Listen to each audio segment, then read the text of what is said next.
So, what if I told you that being good with money has almost nothing to do with how smart you are? I mean, really. The difference between a janitor who dies a millionaire and a finance executive who goes broke? Well, it all comes down to one thing: behavior. The answer is this really powerful lesson in financial psychology. So let's dive in and unravel it. Okay, check this out. On one hand, you have Ronald Reed.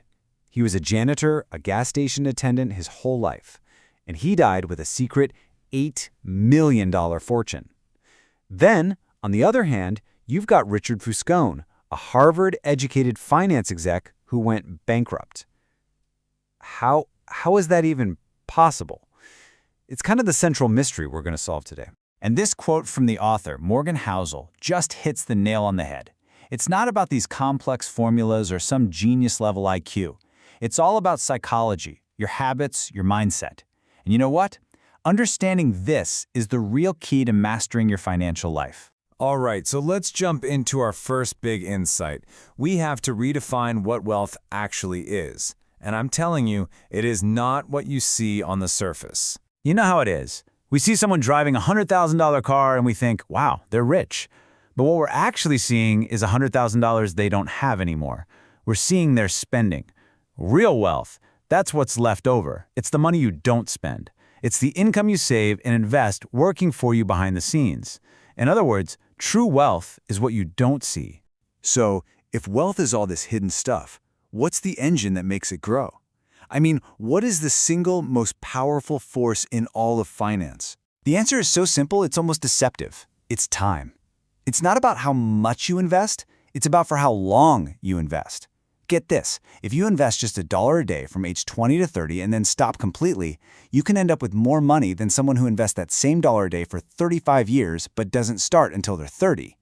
I mean, that's just the incredible mind-bending power of compounding. Think of it like a snowball at the top of a really long hill. The first few years of investing, honestly, it feels kind of pointless. Your money just grows so slowly. But you gotta keep rolling it. Over decades, that snowball just picks up more snow, more speed, until it becomes this absolutely unstoppable force. You want to know a crazy stat?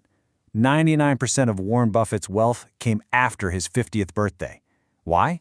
All because he started rolling that snowball when he was just a kid. But here's the thing. Getting rich isn't just about math. It's about your mindset. So our second insight explores this invisible script that's dictating every single financial decision you make. Your personal experiences with money, they shape your beliefs more than any textbook ever could. I mean, someone who grew up during the Great Depression is going to see risk completely differently than someone who came of age during the dot-com boom, right? And here's the key. Neither one of them is wrong. They're just operating from totally different personal histories, from different money blueprints. And understanding this is like a superpower. Seriously. The next time you have to make a big money decision, just stop. Ask yourself that question. Is this decision coming from logic or is it coming from my past experiences? Recognizing your own biases, your own money story, that is the first step toward taking control and making decisions that serve your future self, not just your past emotions. And that brings us to this really crucial distinction. You hear finance experts talk all the time about being rational, making the mathematically perfect choice. But it is so much better to just be reasonable.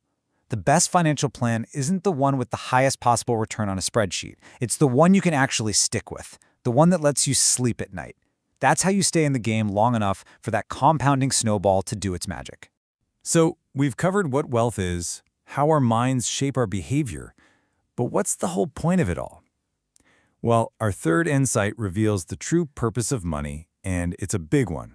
This right here is such a powerful idea. The highest form of wealth, it isn't a fancy car or a huge house. It's freedom. It's the ability to wake up in the morning and say, I can do whatever I want today. The greatest value money can provide is giving you control over your own time. So what does that control actually look like? Well, it's having the savings to quit a job you can't stand. It's having the investments to go pursue a passion project. It's having that financial cushion to say no to things that just don't align with your values. This is what you're really buying with your savings. You're buying options and you're buying freedom. All right, finally, to maintain this long-term perspective we've been talking about, there's one last mental trap you really need to avoid. And this is a bias that will totally change how you look at financial news forever. Just think about it for a second. Doom and gloom gets all the clicks, right? Predicting a crash makes you sound intelligent and cautious.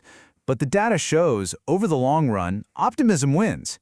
I mean, despite wars and recessions and pandemics, the market trends upward. The pessimists might sound smart in the moment, but it's the optimists who get wealthy over time. So after all these powerful ideas, where do you begin? What's the first step? Let's bring it all together into a clear, actionable summary. Okay, let's wrap this up. Building wealth, it starts by understanding it's what you don't see. It's the money you save. Your greatest tool, your secret weapon, is time, so you have to let compounding work its magic. But to stay the course, you've got to understand your own money story and then choose a reasonable plan you can actually stick with. And if you do all this, you earn the ultimate prize, control over your time. So I want to leave you with this one question. Forget the numbers for a minute. Just think about the life you really want to live. What does having control over your time, what does true financial freedom, what does that actually look like for you? Answering that question?